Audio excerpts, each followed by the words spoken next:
Nu mi-aș fi imaginat niciodată că viața mea va lua o întorsătură atât de neașteptată din cauza unei idei care teoretic părea inofensivă. Mă numesc Andreea, am 27 de ani și sunt căsătorită cu Radu. Căsnicia noastră? Ei bine, dacă cineva ar privi din exterior, ar putea crede că suntem protagoniștii unei telenovele românești, dar fără romantism, fără finaluri fericite și cu mai multe certuri decât îmbrățișări. Locuim într-o casă modestă, cu o mașină veche care petrece mai mult timp în service decât pe drum. Și, deși relația noastră a devenit un câmp de luptă constant, dintr-un motiv anume încă suntem împreună. Poate din obișnuință, poate de teamă față de schimbare sau pur și simplu pentru că uneori este mai ușor să suporți haosul decât să-l înfrunți.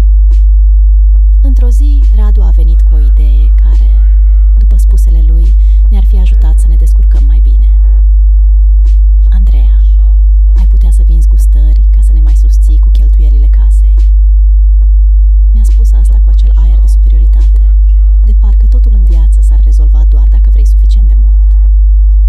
Am dat ochii peste cap. Sigur, pentru că e atât de simplu să gătești, să cari totul, să vinzi și, pe deasupra, să faci să-ți ajungă bani. Dar ceea ce nu știam în acel moment era că acceptarea acestei idei mă va duce pe un drum fără întoarcere. A doua zi, rutina mea s-a schimbat complet. M-am trezit de vreme, am mers la piață să cumpăr ingredientele și m-am întors acasă cu sacoșele atât de grele, încât simțeam că brațele îmi vor ceda.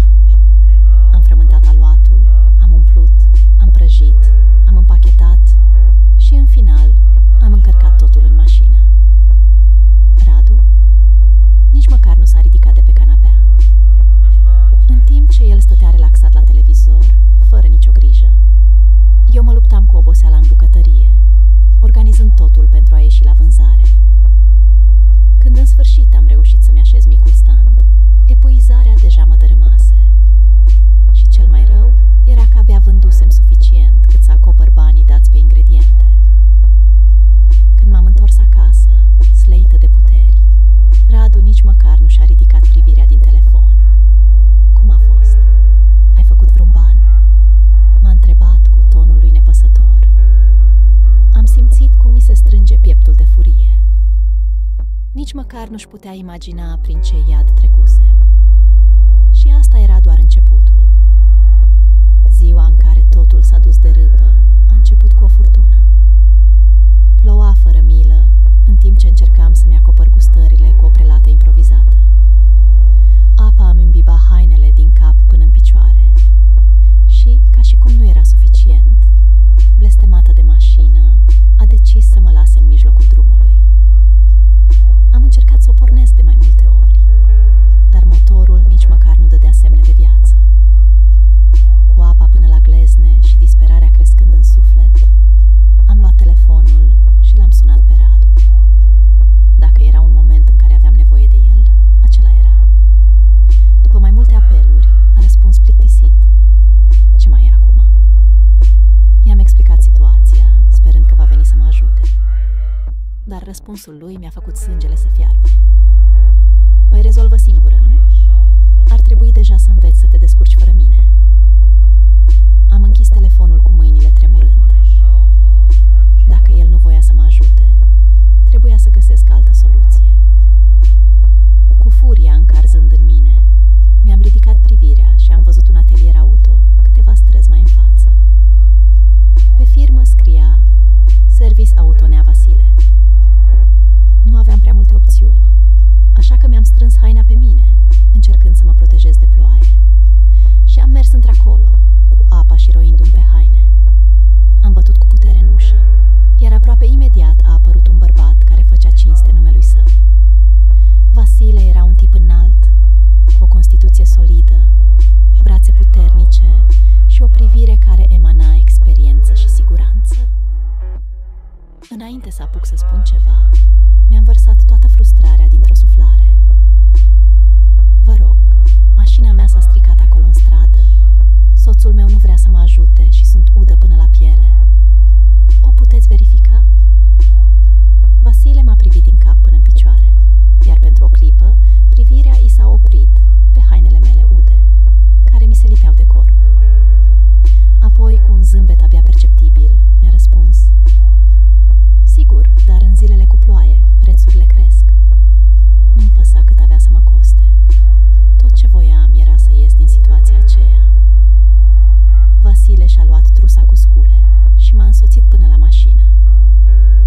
S-a aplecat, a verificat motorul și, în mai puțin de 10 minute, a identificat problema de parcă îmi cunoștea mașina mai bine decât mine.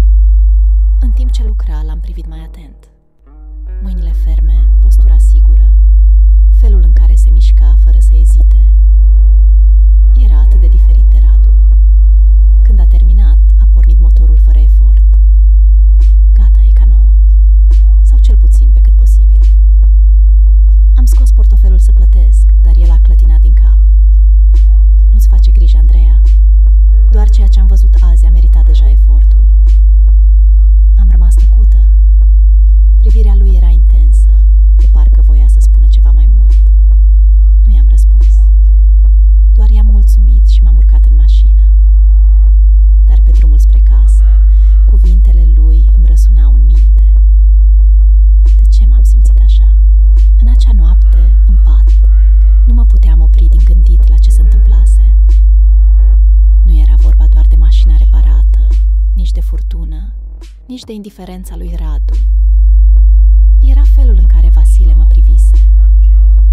O privire adâncă, de parcă vedea dincolo de oboseala mea, de parcă observa ceva ce eu însă mi uitasem. Dimineața următoare m-am trezit altfel. În loc să iau aceleași haine largi și lipsite de formă, am scos din dulap o rochie pe care nu o mai purtasem de mult. Nu era nimic extravagant, dar mă făcea să mă simt bine.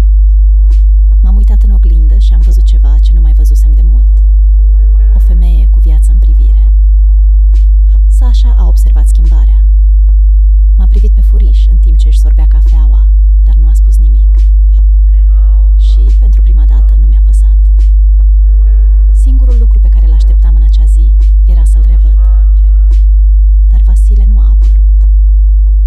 Orele au trecut, iar entuziasmul meu s-a risipit treptat. Îmi îndreptam privirea spre colțul străzii din când în când, sperând să-l văd venind, dar nimic. Pe măsură ce ziua avansa, am început să realizez cât de ridicolă eram. Serios? Chiar mă aranjam doar pentru el? La finalul zilei mi-am strâns lucrurile cu un sentiment ciudat în piept. Dezamăgire. Conduceam spre casă când, ca și cum soarta ar fi vrut să-și bată joc de mine, mașina a cedat din nou. S-a oprit brusc, fără niciun avertisment. Am oftat adânc, mi-am închis ochii și mi-am încleștat dinții. Nu aveam de gând să-l sun pe Sasha. Știam că nu ar fi avut niciun rost. Apoi am ridicat privirea. Chiar în fața mea era atelierul lui Vasile. Am tras aer adânc în piept și am coborât din mașină. Poate că viața mi oferea o scuză să-l văd din nou. Și de data asta nu aveam de gând să o irosesc. Am intrat în service și, la început, nu l-am văzut pe Vasile. Inima îmi bătea mai tare decât ar fi trebuit. Tocmai când mă pregăteam să-l strig, l-am văzut ieșind de sub o mașină, cu mâinile murdare de ulei și un zâmbet abia schițat. Ei bine, uite cine a venit. Să ghicesc. Bătrâna tarablă a făcut iar figuri? Tonul lui era jucăuș, dar nu într-un mod răutăcios. Era un fel de glumă între noi, ceva ce Sasha nu ar fi făcut niciodată. Am dat din cap cu un zâmbet timid, iar el s-a apropiat, privindu-mă din cap până în picioare.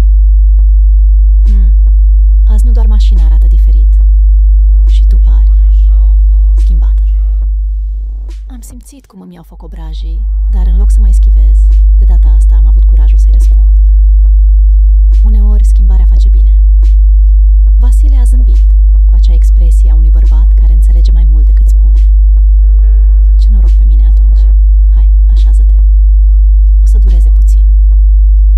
Vrei o bere?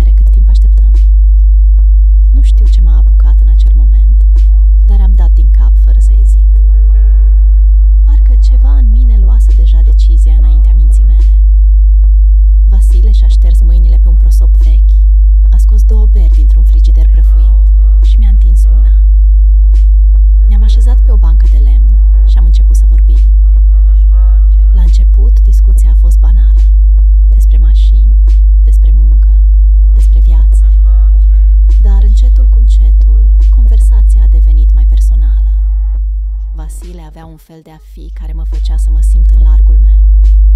Dar în același timp, privirea lui mă făcea să simt fiori pe piele. Când am terminat berea, el m-a privit cu acel zâmbet pe jumătate, pe care începeam să-l recunosc. Și acum, reparăm mașina sau reparăm altceva?